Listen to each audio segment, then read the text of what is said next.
C'est une affaire de victoire. On va insister dessus ce matin. Nous allons vers la fin de l'année. Après cette prédication, on va prendre un temps de prière. Tu vas prier pour toi-même, prier pour ta famille, prier pour tes enfants, invoquer la protection de Dieu Tout-Puissant. Quand Dieu protège, la protection est à 100%. Il n'y a pas 50%, il n'y a pas 75%. C'est 100%.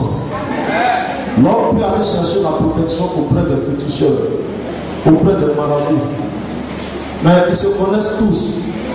Si tu allais voir un féticheur qui t'a donné un gris-gris pour mettre sur tes reins, il faut savoir que si les sorciers de ton village veulent te tuer, ils contrôleront ton structure pour voir quel est l'esprit qui est derrière toi. S'ils voient que cet esprit-là est innocent, ils vont aller s'entendre avec lui. Et cet esprit-là va te vendre. Les diables sont prêts à vendre ceux qui vont vers lui pour la protection. Mais notre Père, nous lui coûtons cher. C'est pourquoi lui, il n'est pas prêt à vendre, mais il est prêt à nous protéger. Il est prêt à veiller sur nous. Comme un père veille sur sa progéniture, protège ses enfants, notre Créateur aussi veut que nous soyons dans la protection. Luc chapitre 10, à partir du verset 19. Luc chapitre 10, à partir du verset 19. Je fais la lecture. Voici, je vous ai donné le pouvoir de marcher sur les serpents et les scorpions. Voici, je vous ai donné le pouvoir de marcher sur les serpents et sur les scorpions. C'est le Seigneur Jésus qui parle. Le Seigneur Jésus a choisi 70 disciples. Il les a envoyés en mission. Mais avant qu'ils ne partent travailler, le spirituel étant difficile, le spirituel étant dur, le travail de Dieu étant le travail le plus difficile au monde, il fallait que Jésus leur fasse une transmission. Il fallait que Jésus leur transmette son pouvoir. Ils vont aller, c'est vrai, ils vont aller travailler sur l'homme. Ils verront ceux qui leur ressemblent, les humains. Mais derrière eux, il y a toute une autre force. Il fallait que le Seigneur Jésus les mette dans les conditions du travail.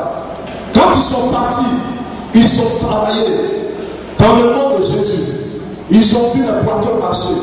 Ils ont vu des miracles, des guérisons. Ils ont vu de grandes choses. Ils étaient tellement contents. Ils étaient heureux de ce que leur Seigneur et Sauveur, leur maître, leur grand-maître, leur avait transmis. Quand ils sont venus, ils ont commencé à rendre ce témoignage au Seigneur Jésus. Ils ont commencé à nous dire, voici ce que nous avons vu, parce que tu nous as transmis. Et Jésus nous prend la parole pour dire que moi, Jésus, je vous ai donné quelque chose. Je vous ai donné. Je vous ai donné, c'est déjà fait. Cette affaire de Dieu que nous faisons, c'est une affaire de combat. C'est une affaire de combat. Ce n'est pas un jeu. Cela n'a pas commencé maintenant. Cela n'a pas commencé au temps où le Seigneur Jésus est venu sur terre. Mais cela a commencé depuis que Yahvé nous a créé selon son image et sa ressemblance. Après avoir fait toutes choses, Yahvé le Père a dit, maintenant faisons l'homme selon notre image et notre ressemblance. Celui que nous avons créé là, il faut qu'il nous ressemble. Il doit être notre âme. C'est comme ce matin, avant de venir dans ce lieu, tu as tout le temps de te préparer, tu t'es habillé. Quand tu as fini, tu t'es mis devant ton miroir, tu t'es regardé. Toi-même, tu t'es apprécié. Quand tu prends ton miroir, tu dis non, mais comment, mais je suis joyeux. Tu t'es apprécié.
de Dieu.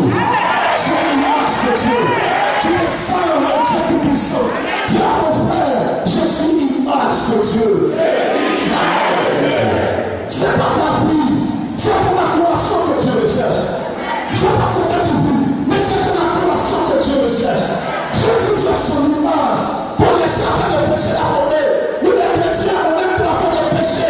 On ne veut pas que le bon péché quitte dans notre bouche. Mais le Seigneur Jésus a voulu régler le problème du péché à la croix. C'est terminé. Laissez on fait le péché à la croix. Laissez ça. Mais quand on te dit, je ne t'encourage pas à le péché.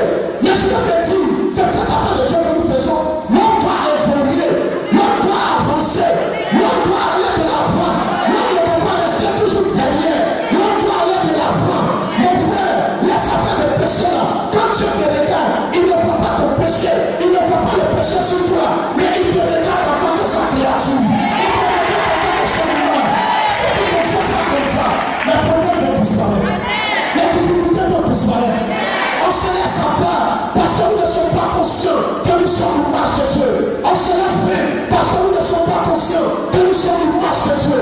C'est lui qui est l'image de Dieu. La Bible dit quoi? Tel il est, tel est nous sommes. Quand tu mets l'enfant au monde, même si tu dis que c'est pas mon enfant, et il va sortir là. Son visage va te parler. Parce qu'il va prendre tes traits. Il va te respecter. Jésus a décidé de descendre sur terre. Le combat a commencé au ciel. Le combat va continuer sur terre. À cause de nous les humains, le combat va continuer sur terre. Jésus va venir. Il va voir le travail du diable des démons. Il va décider de prendre cette victoire qui a commencé au ciel, de prendre cette victoire et de la transmettre aux hommes et de la balancer sur la vie des hommes pour que les hommes soient plus vainqueurs. C'est une affaire de victoire. Là, il y a un problème. Les hommes n'arrivent pas à saisir la victoire de Jésus. Le diable n'est pas d'accord que les hommes saisissent la victoire de Jésus. Donc il y a un problème. Ce problème, il faut le régler. Une bonne fois pour tous. Il faut le régler. Le diable qui a tué cette victoire que tu as eu souvent, on a commencé au ciel. Il faut savoir que cette victoire est une victoire divine. Si toi tu es le créateur, tu portes la créature. Ça va pas quelque part. Tu es le créateur, je suis créature. Mais j'ai dit, entre deux créatures, on va se voir. Dieu dit, ça pas un problème. Chaque chose a son temps. Chacun a sa chose. Moi, Dieu, je ne suis pas pressé. Dieu, je suis pressé. Il faut te presser. Presse-toi pour partir. Quand tu t'as il était aveugle depuis sa naissance. Quand le Seigneur Jésus passait par là et qu'il a rencontré cet aveugle, les disciples ont demandé, est-ce parce que cet homme a péché qu'il est aveugle? Jésus dit non. Ce n'est pas parce qu'il a péché qu'il est aveugle. Ce n'est pas parce que ses parents ont péché qu'il est aveugle. Mais c'est pour que Dieu puisse manifester sa gloire dans la vie de cet homme. Ça veut dire quoi? Ça veut dire que le diable s'est précipité. Le diable, il a mis vitesse. Il a mis vitesse. Parce que ce que Jésus a dit, ça va s'accomplir. Il va revenir. Maintenant que Jésus revient, il faut que lui, il ait pris déjà tous les humains. Il a mis vitesse. Il a commencé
à trouver. Quand tu cherches, tu trouves. C'est pourquoi il dit chercher, vous trouverez.